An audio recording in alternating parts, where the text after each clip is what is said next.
Will Elizabeth Warren be Joe Biden's next VP? Hi, I'm Thor Sandalwood, and that's what we're going to be talking about using astrology.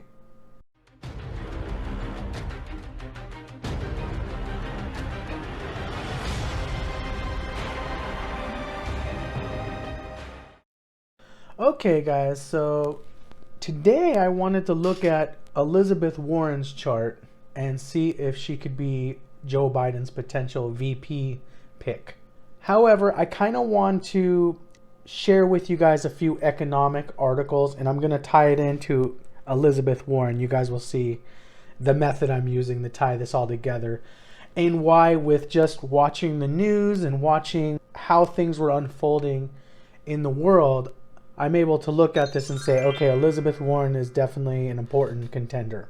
The first thing that I want to mention is right now looks like we are heading towards a big economic depression. Obviously, the coronavirus has impacted us beyond anything anybody ever thought possible. So we are in big trouble right now, and still there's lots of states that haven't even opened yet, and we keep seeing every week the unemployment numbers are very bad.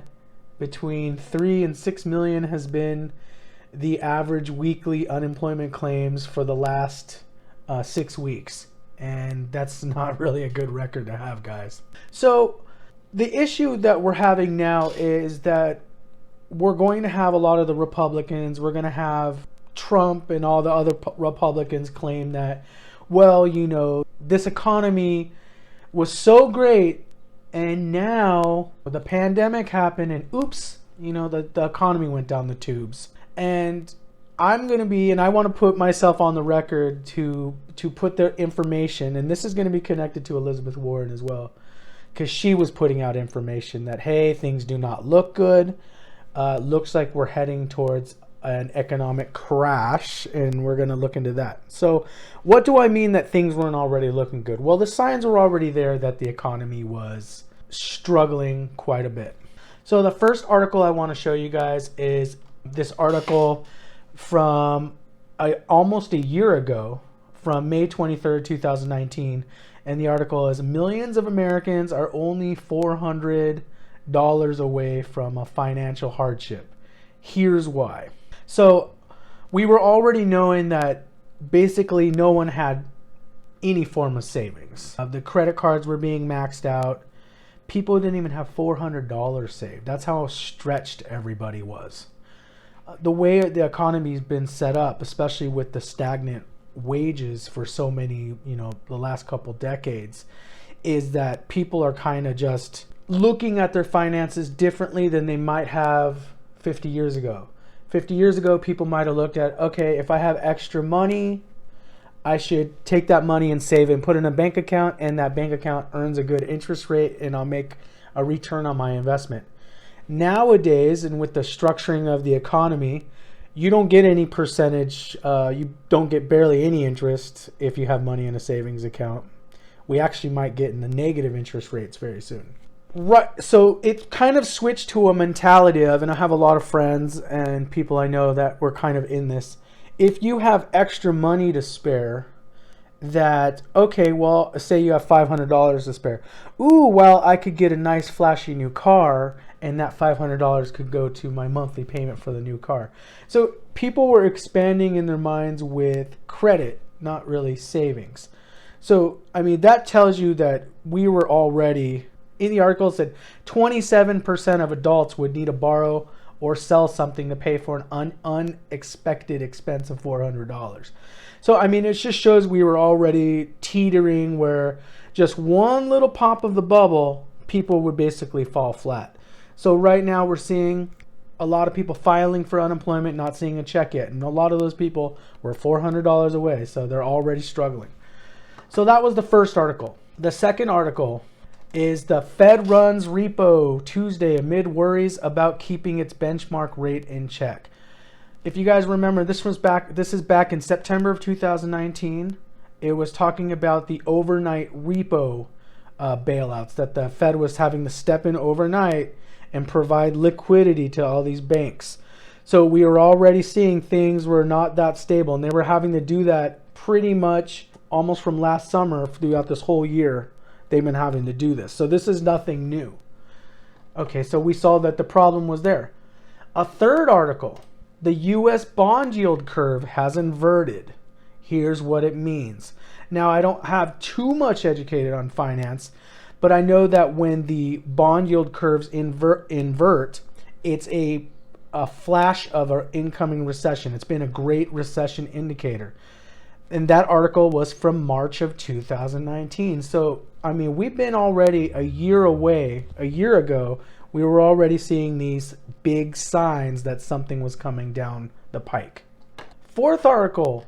This is from February of 2019. If the economy is so great, why are car loan defaults at a record high? Again, people not being able to make their car payments. There's obviously they're very tight. They're very strapped on their cash flow. Again, why they don't have the $400 saved. So people are buying cars and things. And yeah, that's a lot personal responsibility, but it's showing that there's this illusion of prosperity that's not there. Okay, guys, so we saw that there were plenty of signs showing the economy was very shaky on a house of cards, really. And so this is why enter Elizabeth Warren, and we're going to look at her chart too. Elizabeth Warren, obviously we know that she was running for the presidential nomination, and now she's not running for the presidential nomination. But on July 22nd, 2019, she put out an article on medium.com, and it's the coming economic crash and how to stop it. And in this article, if you read through, she cites a lot of the sources that I used, not the specific articles, but a lot of that data was used to her prediction that we are looking like there's an economic crash coming. Okay, so now we know in this election season, we're seeing this economic crash happening right before our eyes. There's a total meltdown happening right now. And so right away when I was thinking about Elizabeth Warren and possibly being a VP pick is, first of all, Biden has indicated that he wants a female VP. Second of all, I just kind of see this buildup happening, and now I see, oh, she predicted the economic crash. She's basically a perfect candidate because, you know, she was like an oracle that saw this economic crash happening. So let's take a look at her chart and see if this is a possible thing, because that's what we really want to do, right? We want to figure that out. So we have Elizabeth Warren's chart here. Okay. So I did a video on her last summer, and so we got to look at kind of where she is now. So we could do a chart analysis, but I mean, an overall chart analysis, but what I want to do is just focus on like what is the karma with her transits that are happening, and what's the karma with the dashas that she's in, because that's really what we got to look at. We're not going to do an overall chart rating. I did that in a past video where we looked more into it. So anyway, she's in Saturn Mahadasha, which rules her 5th house and her 6th house, and it's in her 12th house. Okay, so Saturn is usually very heavy karma, feeling very burdened about things. It rules the 5th house, which her Jupiter is in. So I don't know if she's having any issues with children or if she has children. I haven't looked into that, but that would be right away. Jupiter in 5th house would be children. So we're looking at that 6th house. There's problems. I mean, 6th house means conflict. It also means service. So it could also be service. So that's the whole Saturn flavor. But what we really want to look at is the Bhukti that she's in, because that's really more the specific karma. So we look at, she's in a moon period. So she's in Saturn moon. She entered moon Bhukti on August 1st of 2019, and she's going to be there until March 1st, 2021. So that puts her, she's definitely going to be within that Saturn moon period in November of 2020 when we have the general election, and also when we have the convention coming up in the summer here, summer of 2020. Okay, so moon. So moon is a very reflective, moon is like a very, also, it's a patriotic kind of sentiment there. So the fact that she's in politics right now, she's thinking a lot about homeland because that's what moon represents. And it also, if you look, moon is in the 8th house of Aries in her chart. So we're going to look, okay, so moon is in the 8th house of Aries and it's with Rahu. So we see that, first of all, when we're looking at that moon bhukti, we're going to say, okay, it's the lord of the 11th house. We know that the 11th house of Cancer is being activated in Elizabeth Warren's chart. And so 11th house we know is economic gains. It also means friends. It also means political rallies, fundraisers, and she's in politics. She's been in politics and she's been politicking, you know, since even last summer when I cited that article about she saw this upcoming economic crash happening. Okay, but I also really want to focus. So the 11th house is being activated here, but I really want to focus on this 8th house energy here because you see moon's there. Moon is a really impressionable planet. In fact, moon is kind of very passive. It's not like someone has a strong moon and they're just a go-getter or something like that. Because moon is just, if you think about the moon in the night sky, it's reflecting the sun. When there's a full moon, it's reflecting the sun's rays onto us. That's all it's doing. So moon is very reflective. It's the nurturing energy. It's not very aggressive type energy. But it's with Rahu and it's in the 8th house. So what is the 8th house? 8th house is secrets. 8th house could be conspiracies, guys. It could be sudden events, revolutions. And think about this.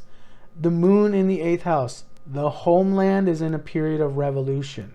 The homeland is in a period of 8th house crisis. 8th house is catastrophes. And she's in this period of there's a catastrophe going. Rahu being there, there's an opportunity in this catastrophe in the homeland. There's definite opportunities right now for Elizabeth Warren. It could also mean a little bit of conspiracies. And so I know people will say, oh, well, you know, don't be a conspiracy theorist or whatnot. But we know that Biden, this month of May, Biden's entering his Rahu bhukti. And so we see also that Warren's Rahu is being activated in this chart.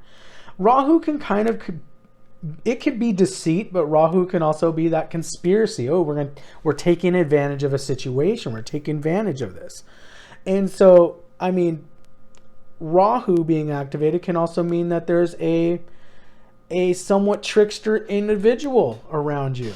Some sort of Rahu character shows up. And who knows, maybe to Elizabeth Warren, that could be Joe Biden. Because a Rahu person is kind of like mesmerizing. They have a plan and it seems like a good opportunity. So this is definitely showing there's something stirring there. This Rahu moon thing. Crisis. So also the moon there shows she's very comfortable in this crisis situation. This is the crisis. She's ready for it. She's ready to make her move. She's making deals. 8th house and Rahu there means deals behind closed doors. Is she already talking to Joe Biden? Making deals. Maybe, hey, maybe I can be your VP. If she doesn't become VP, hey, can I head up some sort of treasury or something? So I think even if we don't see Elizabeth Warren become vice president, we're going to see something like she might become a cabinet pick. But she definitely could become vice president. Because also think about the moon. The moon reflects. Who's the moon paired with? The sun. Who would be the sun? Biden. Biden's the sun. She's just the moon reflecting whatever Biden's doing. Because what do vice presidents do? They pretty much reflect the president. They're just kind of like in a way, the cheerleader. They're kind of a ceremonial position there. They just go out and visit places, talk on behalf of the president, but they don't really directly influence much policy. Pretty much, I think the only strong vice president I've seen has been Dick Cheney back, he was pretty much running things, but this is different. Okay, so we see, also I do want to throw this in, our 8th house, since moon is there, that's the homeland, 8th house could be bankruptcy. So I want to throw that out there. It doesn't mean, but could be that the country, and Elizabeth Warren, if you notice, she's an expert in bankruptcies. So What if the government, you might not ever see them say the government is bankrupt or the financial system's bankrupt, but there might be a secret bankruptcy happening behind closed doors and Elizabeth Warren's involved in the bankruptcy. Okay, so we're definitely seeing there could definitely be some deals going on, some behind closed doors deals. She could be making deals with Biden or something along those lines. Eighth house could also mean sudden, something, maybe she gets a sudden, she's the shocking person. We thought she was out and now she's all of a sudden vice president. Could be that. Okay, and so the secondary thing I wanted to look at with this was, if you know, Rahu's been transiting Gemini for the last year, and it's going to continue transiting Gemini till September of 2020. And if you notice, for Elizabeth Warren, Gemini is her 10th house. So Rahu's been transiting the 10th house, which is career, it's public visibility, it's government, it's large institutions. So Rahu's expanding and really putting a focus on the 10th house. So really, when we look at transits, the most important transits we want to look at is where's Saturn transiting and where's Rahu and Ketu transiting. Those are like in any chart. Sometimes the planets like Venus and Mercury and Mars, the transits in an individual's charts, unless they're the dasha lords, they're not that significant in the role they play because they're too fast moving.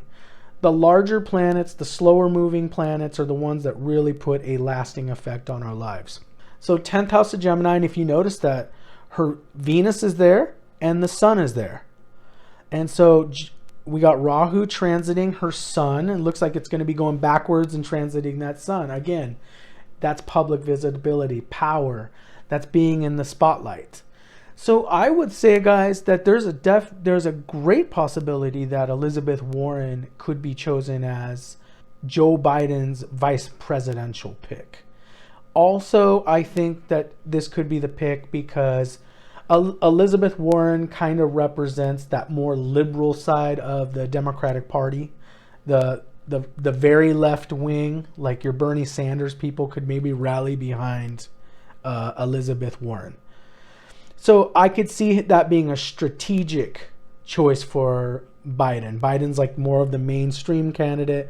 Then he gets somebody like Warren on his side, and he's getting that Democratic base rallying behind him.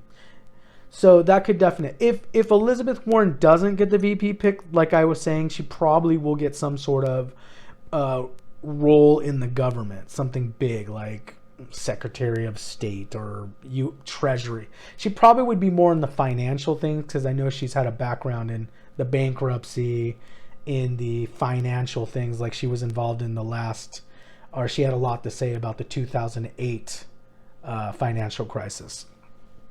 So that's what I see, guys. Let me know what you guys think. Is Elizabeth Warren have a chance, or am I barking up the wrong tree? Comment down below if you guys tell me what you guys think. Thank you so much for watching. If you like my video, please give it a thumbs up and subscribe for more readings and more rants that I have. Thank you so much for watching. Bye-bye.